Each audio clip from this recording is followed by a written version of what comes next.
That's it. You're dead. That's it. You're dead.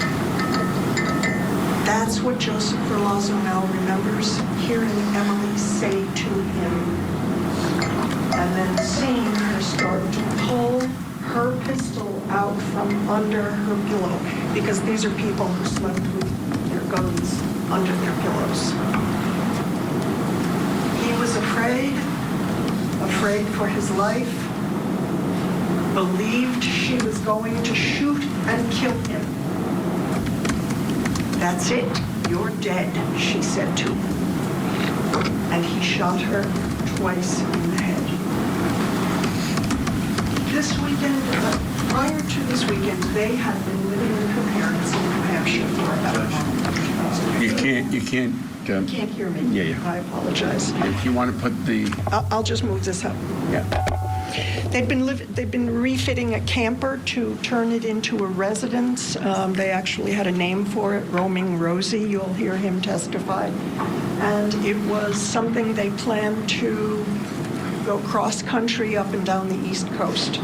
This weekend was a trip to Vermont to celebrate their one-year anniversary and to spend time with his sister Nikki, who he hadn't seen in years. His sister rented an Airbnb in Bolton, and they parked their camper in the parking lot of the Airbnb in Bolton. The drive up here from New Hampshire was great. They were both in a good mood. Mr. Ferlazzo, Joseph, was looking forward to spending time with his sister, and Emily seemed to be in a good mood. He will tell you, the minute they parked, it was like a switch flipped, and she started complaining. F this, F you, F your family, I don't want to be here, I'm going to destroy your life. And that just went on and on and on. That was late in the afternoon, I believe, on Friday the 16th.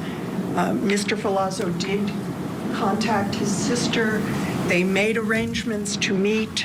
He did meet with his sister and her boyfriend.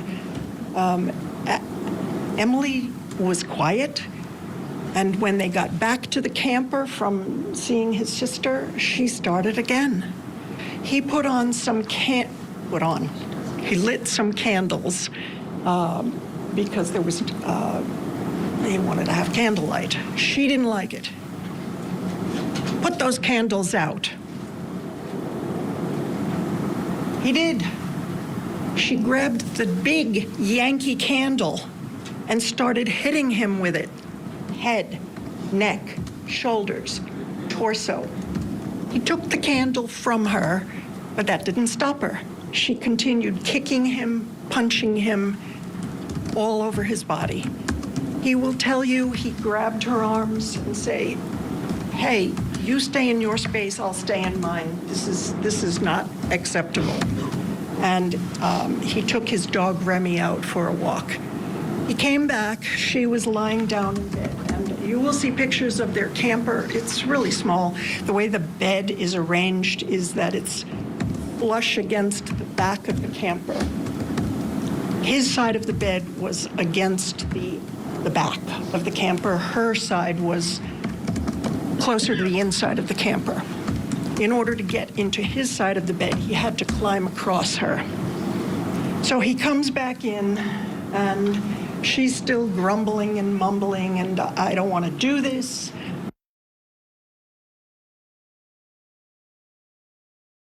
Starts climbing across her to get into bed. As he does, so she's lying on her stomach, face to the left, right arm under her pillow. She takes her elbow and smashes it into his groin.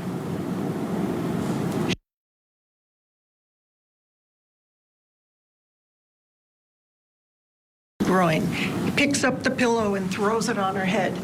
That's when she says, that's it, you're dead. Starts to raise up, starts to pull out the gun.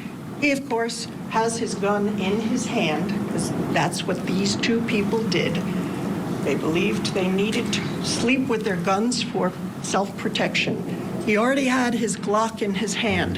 He saw her hand start to move out from under the pillow, and he shot her twice and killed her.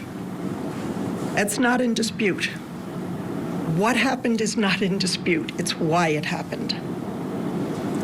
After he shot her, he really was in a state of panic and shock. He will tell you he loved his wife. This is hardly something that on the weekend they were celebrating their anniversary he planned or intended or wanted. He did not want this. You will hear how he sat by her bedside, just in panic and not knowing what to do. He did go to, just as the state told you, he went to meet his sister for breakfast. He carried on for the rest of the weekend as normally as he could. And he did a pretty good job of it in that he lied repeatedly, and he will admit that. He lied to everyone he came in contact with about what happened to Emily. His explanations are varied. He says, I was sleep deprived. Okay, we're getting a little sense of it. The headline, he's going to testify. Let's get a break. We'll get you back for more of the defense opening statement right after this. Now.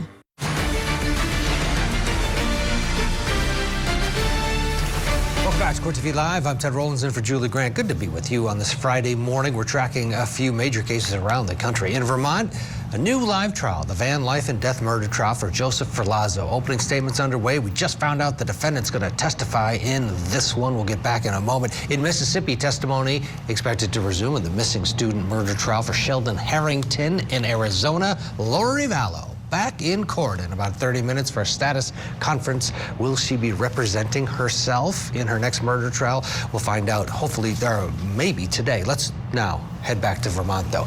We're watching the opening statements. We saw the state, oh, they have a mountain of evidence against this defendant. Well, now we're hearing the other side of the story, and that is that the defendant acted in self-defense when the victim apparently whipped out a gun from behind a pillow, and he was scared. Let's pick it up right where we left off. He says, I was sleep deprived, I was intoxicated, I was in shock. He will tell you that even now, his memory of what happened is fragmented, coming to him in bits and pieces. It is true that he told the police nothing about what I've just described to you, and that it was weeks later that it began coming back to him in the form of nightmares, that he could see her pulling the gun out to shoot him. You, as finders of fact, will have to decide what you think is true and what isn't true. But there's not much that's in dispute about what happened. He will explain to you the reasons for the stab wounds and the dismemberment. But the truth is that he himself he's trying to put all the pieces together. And what he knows for sure is that he shot her in self-defense because he believed at the time that she was going to kill him. And it will be up to you. Let me just make sure I didn't forget anything before I ask you to find not guilty.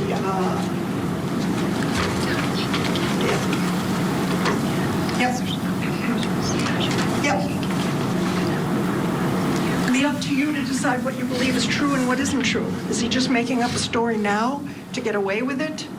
Or is there more to the story than what the state would have you believe? We think once you've heard all the evidence, including hearing from Mr. Ferlazzo about what happened, that you will believe Joseph and acquit him of the charge of first-degree murder. Thank you.